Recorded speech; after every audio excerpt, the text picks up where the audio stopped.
Bonjour et bienvenue à Chuck B Critique. Aujourd'hui, je vous donne mon avis sur le nouveau film de Ridley Scott intitulé Le Dernier Duel, version française de The Last Duel. I request a duel to the death. The accusation is false. What happened to me is wrong. Do as you must. One of us has lied. Let us let God decide.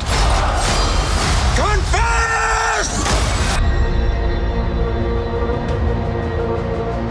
Ça raconte l'histoire de Jean de Carouge qui défie son ancien ami Jacques Legris à un duel suite à ce que la femme de Jean, Marguerite, accuse Legris de viol.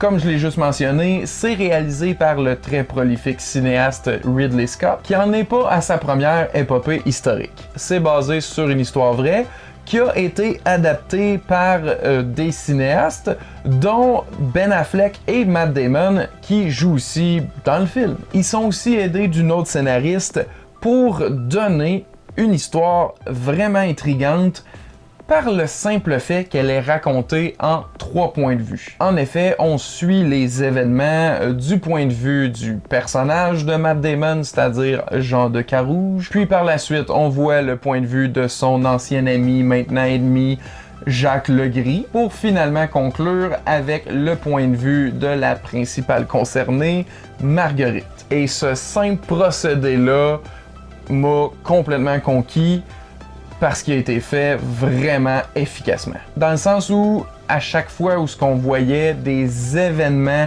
qu'on avait déjà vus dans une autre version, il y avait un léger changement de détail et c'était très important. Comme par exemple, dans une version, quelqu'un pourrait agir de façon rieuse et amusée, et dans une autre, totalement ennuyé et agacé.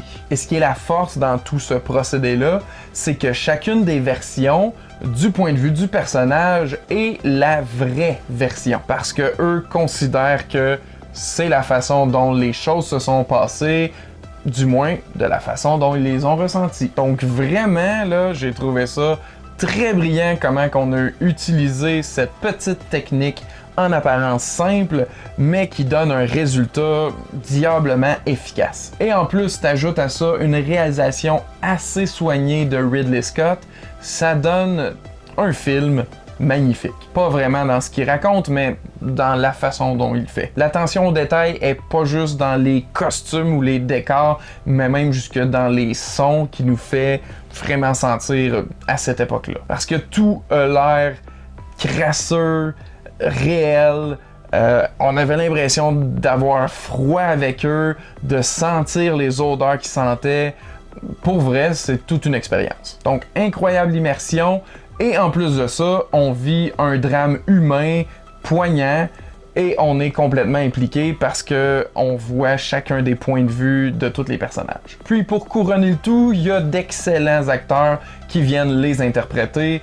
Donc, on a juste du bon. Ben Affleck joue pas un rôle très demandant, mais est très compétent quand même. Pour ce qui est de Matt Damon, il joue une fois de plus un personnage un peu renfermé sur lui-même, mais qui tire quand même son épingle du jeu en grande performance. Par contre, Adam Driver a pratiquement volé le show pour moi, si ça avait pas été de Jodie Comer, qui, elle, a été mon coup de cœur du film au complet. Je dois dire que le fait qu'on voit 3 versions amène quand même une bonne durée de film, un 2h30, c'était peut-être un petit peu gros, j'aurais peut-être réduit ça, mais en même temps, je sais pas trop qu'est-ce que j'aurais enlevé. Et je dois quand même souligner un petit détail qui m'a dérangé aussi. Les barbes, quelquefois, étaient pas réalistes. Genre, des fois, tu voyais la lumière passer au travers de côté parce que les poils étaient trop minces, ou que les lignes de découpe sur les cheveux étaient trop parfaites. C'est un très léger détail qui, parfois, me faisait un tantinet décroché.